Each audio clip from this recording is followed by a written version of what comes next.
accidentally cut our lock off, and it said that they auctioned off everything in the unit.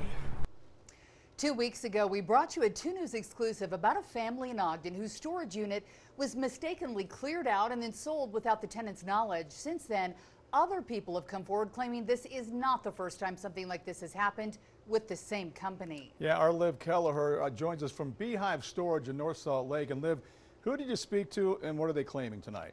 Well, I spoke with 2 former employees at Beehive Storage. They told me very similar stories of customers allegedly having their units unlocked and cleared out without proper notice or cause. One of those former employees told me that she knew what was happening was wrong, and when she was let go from her position, the same thing happened to her.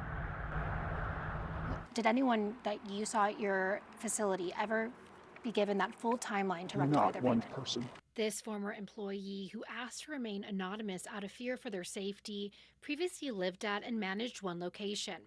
They say they were let go after several disputes over business practices, but never told to vacate their storage unit.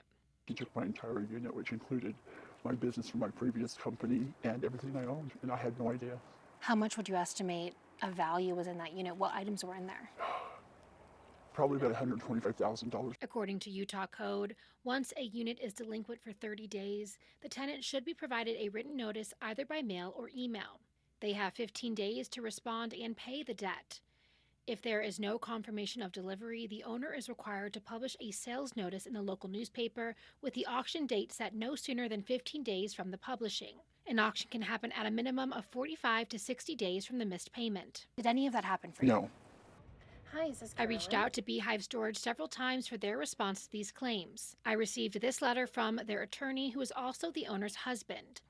He said that Storage City of Ogden scrutinizes every foreclosure and very, very few mistakes are made. He added that no owner relishes in foreclosure of storage liens, but it's part of the business. Well, we had stuff all the way from that far corner right there, all the way back.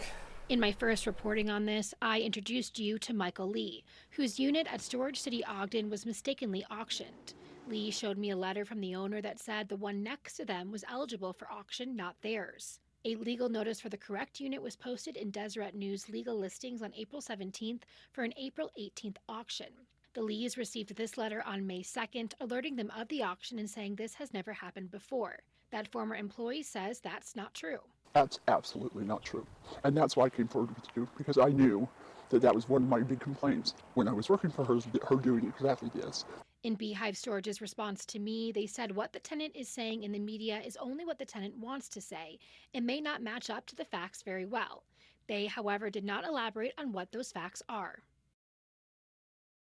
By law, any revenue raised by auctioning off a storage unit will go towards paying off that debt and any associated fees. The tenant then has up to a year to reclaim that revenue. If they do not claim that, it will be turned over to the Utah State Treasury as unclaimed property. Reporting in Salt Lake, Liv Kelleher, KUTV 2 News.